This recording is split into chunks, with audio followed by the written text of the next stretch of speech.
Good morning students. Today is 27th April and the day is Monday. I am Jyoti Rajpurit and today I am going to explain you the first chapter of science.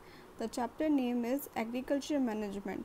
So student, we have studied that all the living organisms need food for their growth, development and being alive. Plant can prepare their own food, but animals are dependent mainly on crop plants for their food. So now the first question arises, what is crop? When only a single type of plants are grown in a huge area, then it is called crop. Example, wheat, barley, etc. Means crop plants क्या होता है? जब किसी single type of plant को एक huge area के अंदर grown किया जाता है तो हम उसे बोलते हैं क्रॉप. एग्जाम्पल वीट यानी कि गेहूँ, बार्ले यानी कि जौ, और सारे वेजिटेबल प्लांट्स, फ्रूट प्लांट्स, उनका एग्जाम्पल भी आप इसमें इन्वॉल्व कर सकते हैं.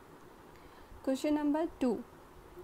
So before starting with question number 2, we have know that some crops are grown in summer, some in winter and some in rainy season. Let us categorize the crops on the basis of season. So now the question number 2 is, how many types of crops are there based on the season? मतलब season के base पर जो है crops को कितने groups के अंदर classified किया गया है. So on the basis of seasons, crops are classified into three groups. A. Rabi crop.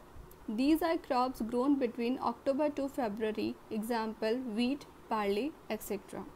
Kharif crop. These are the crops grown between June to September. Example, green gram, black gram, etc. Zaid crop. These are crops grown between March to June. Example, watermelon, cucumber, etc. So rabi crop कौन से होते हैं? वो crop जो अक्टूबर से लेकर फरवरी month तक grown किए जाते हैं उसे हम बोलते हैं rabi crop. Example, wheat, barley. Kharif crop वो क्रॉप जो जून से सितंबर मंथ तक ग्रोन किए जाते हैं उसे हम बोलते हैं kharif crop. And the Zaid, they are grown between March to June, यानी कि ये मार्च से लेकर जून तक ग्रोन किए जाते हैं, उसे हम बोलते हैं जायद crop. Now we will study about the entire process starting before the sowing of crops till its cutting. So now the question number 3 is, what do you mean by agriculture practices? मतलब agriculture के लिए यानी कि जो farmer agriculture करता है field के अंदर तो उनके लिए कौन कौन सी प्रैक्टिसेस होती है, या एग्रीकल्चर प्रैक्टिसेस से आप क्या समझते हो? तो all the process involve right from the preparation of soil before sowing up to the sale of the harvest market are called practices of crop production.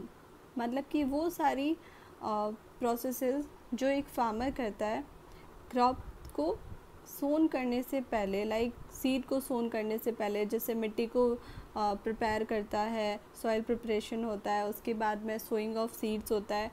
तो वो सारी जो प्रैक्टिसेस होती है और मतलब कि जहाँ से सोइंग ऑफ क्रॉप से लेकर कटिंग तक का जो भी प्रोसेस होता है उन सब को हम क्या कहते हैं? Agriculture practices. Following are the steps of agriculture. तो एग्रीकल्चर को भी हम स्टेप बाय स्टेप पढ़ेंगे. जैसे ये सारे स्टेप है एग्रीकल्चर प्रैक्टिसेस के. The first one is ploughing, second sowing of seeds, C providing manure and fertilisers, D irrigation, E crop protection, F harvesting, G threshing and H storage. A ploughing यानी क्या होता है? Ploughing means कि जैसे field है तो field में हम क्या कर रहे हैं? सॉइल को प्रिपेयर कर रहे हैं. तो सॉइल को जो है टर्न करना फ्रॉम अप टू बॉटम, उसे हम क्या कहते हैं? प्लॉइंग. सोइंग ऑफ सीड्स यानी कि सीड्स को सॉइल के अंदर डालना है. प्रोवाइडिंग मैन्योर एंड फर्टिलाइजर्स यानी कि न्यूट्रिएंट प्रोवाइड करना है सॉइल को. इरिगेशन यानी कि वाटर प्रोवाइड करना है. क्रॉप प्रोटेक्शन यानी कि कोई भी डिजीज़ेज, इंसेक्ट, बैक्टीरिया, इन सब से क्रॉप को प्रोटेक्ट करना है. हार्वेस्टिंग यानी कि cutting of that crop plant. And threshing is मतलब रिमूव करना है. ये जो हार्वेस्टिंग और थ्रेसिंग पॉइंट है, we will discuss harvesting and threshing in our next video. So there is a table for the classification of crops on the basis of use. मतलब कि use के बेसिस पे क्रॉप्स का classification है जो मैंने इस टेबल में आपको दिखाया है. यहाँ क्रॉप फर्स्ट कॉलम है क्रॉप्स ऑफ सिमिलर कैरेक्टर्स, यानी कि सिमिलर कैरेक्टर्स के कौन से क्रॉप्स हैं, उनकी एग्जाम्पल है, उनका यूज़ है। लाइक सीरियल क्रॉप्स में आता है वीट, बार्ले, मीज़, बाजरा एक्सेट्रा। इनका यूज़ होता है मेनली चपाती के लिए यानी रोटी बनाने के लिए। सेकेंड वन इज़ पल्सेस यानी कि दाल, तो एग्जाम्पल में आएगा अरहर, green gram, black gram etcetera. तो ये जो है पल्सेस यानी कि दाल बनाने के लिए काम में आते हैं। Third one is oil yielding crops, यानी कि इनसे हमें ऑयल मिलता है, like groundnut, soybean, mustard etcetera. Use is oil. Spices यानी मसाले, chilli, coriander, turmeric etcetera. Uses spices. The fifth one is fruits and vegetable and the sixth is other crop, fodder and medicine. Fodder means चारा जो हम animals को provide करते हैं। Now the question number 4, what is plowing? To turn the soil up and down and loosen it by use of plow is called plowing. यानी कि soil को prepare करना। सॉइल को प्रिपेयर कैसे करेंगे? टूल आता है प्लॉइंग के लिए, उस टूल से जो है ट्रेडिशनल मेथड से या फिर अभी जो मॉडर्न टेक्निक है लाइक ट्रैक्टर से, उसका यूज़ करके सॉइल को लूज़ किया जाता है, टर्न किया जाता है सॉइल को अप एंड डाउन। उसी मेथड को हम क्या कहते हैं? Ploughing. What is the benefits of loose soil? अब हमने प्लॉइंग क्यों किया है, हमें इससे क्या बेनिफिट मिलेगा या फार्मर को इससे क्या बेनिफिट्स मिलता है, उसको पढ़ना है। First point is roots of plants can respire easily. Plants की रूट को रेस्पिरेशन जो है वो ईजीली मिलता है by the loosing of soil. The second point is seed can germinate easily. Seed जो है वो ईजीली जर्मिनेट होते हैं। See roots can penetrate deeper into the soil. Roots जो है प्लांट की वो सॉइल में डीपर यानी कि गहराई तक पेनिट्रेट करती है। पेनिट्रेट मतलब अंदर जाना। D लूजन soil is helpful for the growth of micro organism, earthworm etcetera. यानी कि सॉइल जो लूज़ होगी वो हेल्पफुल होती है for the growth of micro organisms. Now the question number 6, describe an activity to identify healthy seeds. यानी कि अब हमने प्लॉइंग तो कर दिया है, यानी कि फार्मर जो है वो एग्रीकल्चर लैंड को प्रिपेयर कर चुका है, ठीक है, for the sowing of seed. तो अब फार्मर के पास में सबसे पहली प्रॉब्लम आती है कि उसको सीड्स की अच्छी क्वालिटी को यूज़ करना है, क्योंकि उसे हाई यील्डिंग चाहिए, मतलब कि क्रॉप जो है उसको कम टाइम के अंदर ज़्यादा क्रॉप चाहिए, ठीक है। तो फॉर द बेटर प्रोडक्शन वो क्या करेगा? अच्छी सीड्स यानी कि गुड क्वालिटी ऑफ सीड्स का यूज़ करेगा। तो how can he identify that they are the good quality of seeds और they are the bad quality of seeds? So now the question is describe an activity to identify healthy seeds. यानी कि हमें यहाँ पे activity बतानी है जिससे हम ये पता कर सकते हैं या फार्मर पता करता है कि सीड्स की क्वालिटी कौन सी अच्छी है, कौन सा सीड जो है वो हाई क्वालिटी के है और कौन से लो क्वालिटी के। Activity, take a bucket filled with water. अब फार्मर जो है वो सबसे पहले एक बकेट लेगा, उसको पानी से भर देगा, put some seeds in it and leave them untouched for some time.